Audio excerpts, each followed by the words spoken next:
Class 8 chapter 11 बल तथा दाब। प्रश्न, बल किसे कहते हैं? उत्तर, किसी वस्तु पर लगने वाले धक्के या खिंचाव को बल कहते हैं। प्रश्न, पेशीय बल की परिभाषा दीजिए। उत्तर, हमारी मांसपेशियों के क्रिया स्वरूप लगने वाले बल को पेशीय बल कहते हैं। प्रश्न, बल कितने प्रकार का होता है? उत्तर, बल 2 प्रकार का होता है। पहला संपर्क बल, दूसरा असंपर्क बल।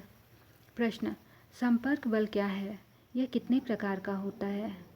उत्तर, पेशीय बल तभी लगाया जा सकता है जब पेशियां किसी वस्तु के संपर्क में हो, इसलिए इसे संपर्क बल भी कहते हैं।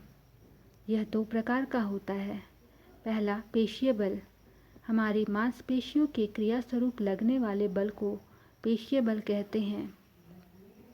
दूसरा घर्षण बल, ऐसा बल जो गति की विपरीत दिशा में कार्य कर रहा है और उसकी गति को कम कर रहा हो, उसे घर्षण बल कहते हैं। प्रश्न, घर्षण बल को संपर्क बल क्यों कहते हैं? उत्तर, घर्षण बल को संपर्क बल इसलिए कहते हैं क्योंकि यह 2 सतहों के बीच संपर्क के कारण उत्पन्न होता है। प्रश्न, असंपर्क बल किसे कहते हैं? यह कितने प्रकार का होता है? उत्तर, वह बल जो किसी वस्तु के संपर्क में आए बिना ही वस्तुओं पर बल का अनुभव करे, असंपर्क बल कहलाता है। यह 2 प्रकार का होता है। पहला स्थिर विद्युत बल या चुंबकीय बल, एक आवेशित वस्तु द्वारा किसी दूसरी आवेशित अथवा अनावेशित वस्तु पर लगाया गया बल स्थिर विद्युत बल कहलाता है। दूसरा गुरुत्व बल, प्रत्येक वस्तुएं एक दूसरे को आकर्षित करती हैं और अपनी ओर खींचती हैं। इस प्रकार वस्तुओं पर लगने वाले बल को गुरुत्व बल या गुरुत्व कहते हैं। दाब किसे कहते हैं?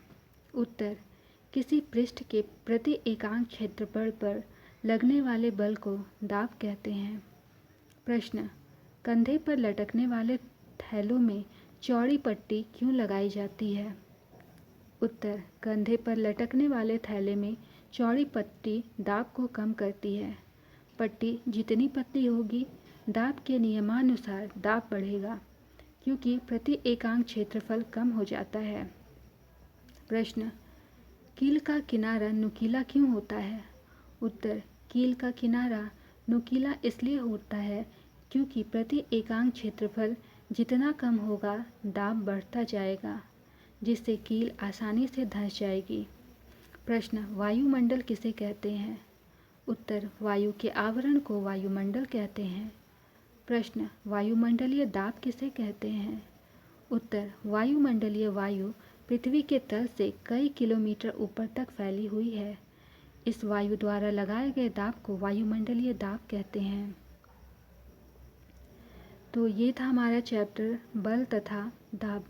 मिलते हैं अगली कक्षा में एक नए अध्याय के साथ। धन्यवाद।